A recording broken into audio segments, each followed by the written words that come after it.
আমরা আমাদের যারা রেমিটেন্স যোদ্ধা আছে ওনাদেরকে এয়ারপোর্টে ভিআইপি সার্ভিস দিব। প্রত্যেকটা স্তরে পাশে দাঁড়িয়ে হেল্প করবে প্রবাসী কল্যাণ ডেস্কের কর্মী। দরকার হলে আমরা আউটসোর্সিং এর মাধ্যমে নতুন ছেলেদেরকে ট্রেনিং দিয়ে নিয়োগ করব। 250টিরও বেশি ডিজাইন অপশন নিয়ে ওয়ালটন স্মার্ট ফ্রিজ, বোঝে আপনার প্রয়োজন। আমরা বসেছিলাম সব যারা রিক্রুটিং এজেন্ট আছে ওনাদের সাথে। আমাদের প্রাথমিক স্তরে আমরা বলেছি রিক্রুটিং এজেন্টরা সাব এজেন্টদেরকে টাকা ফেরত দিবে, সাব এজেন্টরা প্রবাসী যারা শ্রমিক ছিল যাওয়ার কথা ছিল তাদেরকে টাকা ফেরত দিবে। রিক্রুটিং এজেন্টরা সাব এজেন্টদের ক্ষেত্রে টাকা ফেরত দিয়েছে, প্রায় 100% ক্ষেত্রে টাকা ফেরত দেওয়া হয়েছে। সাব এজেন্টরা এখনও প্রবাসী যারা মালয়েশিয়া যেতে পারেনি তাদের ক্ষেত্রে টাকা ফেরত দেওয়ার ক্ষেত্রে মাত্র 25% অগ্রগতি হয়েছে। প্রত্যেকের সিগনেচার সহ আমরা কাগজ যে আমরা টাকাটা ফেরত পেয়েছি সেরকম আমরা পেয়েছি মাত্র 25%। বাট এটা আমরা সময়সীমা যে বেঁধে দিয়েছিলাম সেটা আছে। আমরা আশা করি এটা 100% আমরা অ্যাচিভমেন্ট করতে পারবো। 17,000 কেন যেতে পারেনি সেই ইতিহাস আমি আর তুলব না, আপনারা সবাই জানেন এটা আমাদের সরকারের আমলে না, আগের আমলে হয়েছে। সিন্ডিকেটের কথা যে বলেছেন আমরা ওয়েল অ্যাওয়্যার আছি সিন্ডিকেট নিয়ে।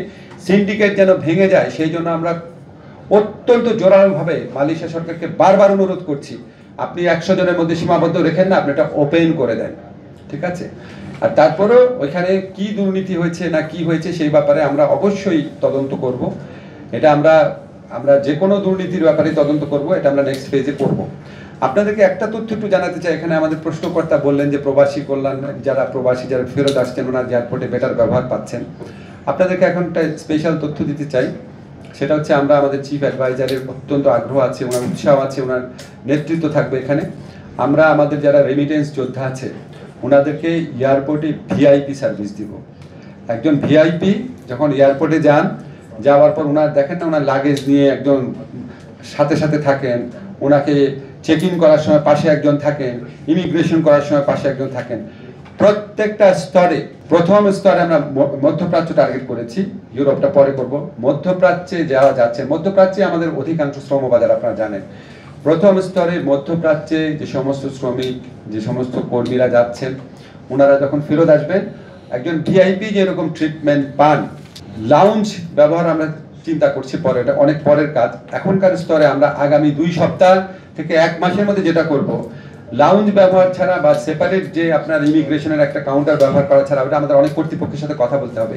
কিন্তু এয়ারপোর্টে যাওয়ার পর ওনার মধ্যে যে একটা অসহায় অবস্থা আছে, কোন গেট দিয়ে ঢুকবেন, তারপরে আপনার চেক ইনটা কীভাবে করবেন, কোনো ফর্ম থাকলে কীভাবে ফিল আপ করবেন, ইমিগ্রেশনে কোনো একটা কাগজ চাইলে অস্থির হয়ে যান, বুঝতে পারেন না, প্রত্যেকটা স্তরে পাশে দাঁড়িয়ে হেল্প করবে প্রবাসী কল্যাণ ডেস্কের কর্মী। দরকার হলে আমরা আউটসোর্সিং এর মাধ্যমে নতুন ছেলেদেরকে ট্রেনিং দিয়ে নিয়োগ করব। সেটা আমরা 2 সপ্তাহ থেকে 1 মাসের মধ্যে বাস্তবায়ন করব। এবং একজন প্রবাসী যেন কোনো অবস্থাতেই এয়ারপোর্টে হয়রানির শিকার না হন, অসহায় অপমানিত বোধ না করেন, এই ব্যাপারে আমাদের 0 টলারেন্স থাকবে। এটা আমরা অবশ্যই নিশ্চিত করে ছাড়বো। না পারলে আপনারা যেন ধরতে পারেন, বুঝছেন? হয়তো 70% পারবো, 60% পারবো, কিন্তু এই যে পাবলিকলি সবাই বলে দিলাম, অনেকে ভাবে আমি এটা কেন বলি, এটা বলি যেন চাপ থাকে। আমি আইন মন্ত্রণালয়ের দায়িত্ব নেওয়ার পর বলেছিলাম যে যারা জুলাই অগাস্ট মাসে ভুয়া মামলা যেগুলো আছে ওগুলো 31 অগাস্টের মধ্যে প্রত্যাহার করব। ওইটা আমরা 24 অগাস্টের মধ্যে প্রত্যাহার করেছিলাম, হত্যা মামলাগুলো বাদে। হত্যা মামলা এত সহজে প্রত্যাহার করা যায় না।